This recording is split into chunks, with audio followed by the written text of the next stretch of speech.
madashan muhiimka ah ayaa lagu gorfeeyey sidii loo heli lahaa nidaam digital iyo hab maamul loo wada dhan yahay oo xoojinaya amniga internetka, hufnaanta xogta iyo wada shaqaynta hay'adaha dawladda iyo shirkadaha gaarka loo leeyahay si loo dhiso mustaqbal digital ah oo waara.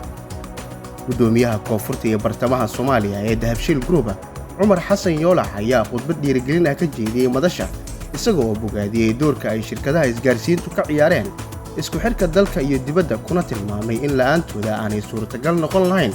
in bulshada Soomaaliyeed ay si buuxda isula xiriiraan. Gudoomiyuhu waxa uu soo dhaweeyey qabsoomidda madashan, isagoo xusay muhiimadda ay leedahay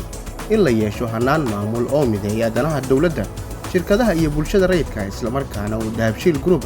mar waliba diyaar u yahay ka qayb qaadashada iyo dhiirigelinta dadaalada lagu horumarinayo nidaamka digitalka ee dalka. Waxa uu intaasi ku daray in Dahabshiil Group ay door muuqda ka qaadatay isku xirka bulshada Soomaaliyeed gudaha iyo dibadda,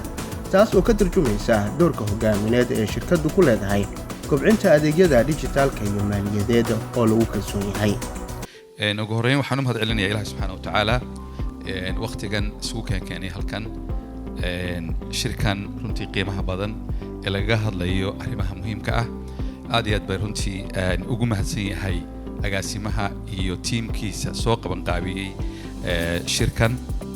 oo runtii laga hadlay muhiimadda uu leeyahay. waxaan odhan karaa intii ugu muhiimsanayd agaasimaha iyo wasiirka iyo ra'iisul wasaaraha ayaa runtii tilmaamay baahida loo qabo aad u faahfaahiyeen ugana hadleen maamulka internetka iyo dilay ka dhigayo baahida aynu qabno halka ay ka soo bilaabantay halka iminka aynu marayno. waxaan kaliya uun tilmaamayaa erayo aad u kooban anoo soo koobaya waliba sida la tilmaamay isgaarsiinta iyo internetku waxay soo mareen runtii hayaan dheer iyo waxay ka soo gudbnay caqabado aad runtii aad maaragtay u badan. iyadoo dawlad la'aan jirto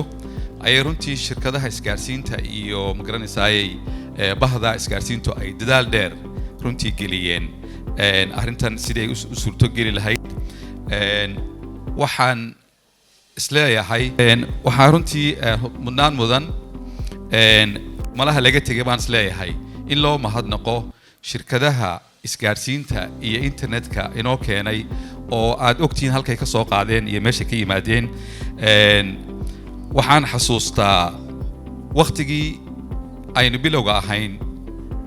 anigu waxaan ka mid ahaa dadkii runtii qurba joogta ahaa ee dibadda joogay ama xagga ka soo bilaabay nolosha ka soo bilaabay waqtigii dhibaatadu ay dhacday markii la qaxay. waxyaabihii ugu horreeyay ee dadka isku kaya xidhay dadkeennii waddanka joogay wuxuu ahaa haddii ilaahay ka dhigo isgaarsiinta iyo internetka ayay ahayd. halkaa runtii anigu waxaan door bidayaa ama aan runtii xoojinayaa mahadnaqa iyo ka warhaynta shirkadaha isgaarsiinta iyo weliba in la ilaaliyo xuquuqdooda iyo haddii ilaahay ka dhigo ma garanaysaa muddaanta ay leeyihiin. waxaan leeyahay kolley shirkaduhu way dadaaleen waanay ka soo baxeen wax fara badan oo runtii aan u baahnayn ayay keeneen ama ay runtii ku talaabsadeen. dawladda laftigeedu hay-addan ama haddii ilaahay ka dhigayo ma garanaysaa wasaaradda isgaarsiinta iyo way dadaal weyn bay sameeyeen, shuruuc badan bay sameeyeen, wax badan bay ka soo gudbeen. ugu dambayn anigoo ku hadlaya Dahabshiil Group gaar ahaan shirkadda Somtel iyo ma garanaysaa maamulkeeda guud anoo ku hadlay afkeeda, waxaanu soo dhaweynaynaa oo aanu runtii aanu ka mid nahay ama ka mid noqon doonaa waxqabadka madasheenna maanta haddii ilaahay ka dhigayo ama shirkeenna waxa uu ku saabsan yahay oo ah maamulka maaragtay internetka. hadday tahay dhinaca shuruucda iyo hadday tahay dhinaca ka qayb qaadashada wixii markaa loo baahan yahay si kastaba ha noqotee aad iyo aad baan u soo dhaweynaynaa. sidaad og tihiin qayb weyn baan ka qaadanay haddaan nahay isgaarsiinta Somtel iyo haddii ilaahay ka dhigayo ma garanaysaa kaybaladeeda qaybta kaybalada oo haddii ilaahay ka dhigo Dare One qayb weyn baan ka qaadanay ma garanaysaayay isgaarsiinta waddanka, isku xidhka ummadda, internetka iminka laga wada hadlayo, heerarkii ma garanaysaa kala duwanaan uu soo maray. saas awgeed waxaanu ma garanaysaa mar walba soo dhaweynaynaa horumarka ama shuruucda ha noqoto ama horumarka kale laga wada hadlaya ha noqoto ama wada shaqaynta shirkadaha iyo dawladda ha noqoto iyo shuruucdeedii waa soo dhaweynaynaa waana ka midnahay waan idinku garab taaganahay aad iyo aad baa u mahadsantihiin. Assalaamu calaykum waraxmatullaahi wabarakaatuh.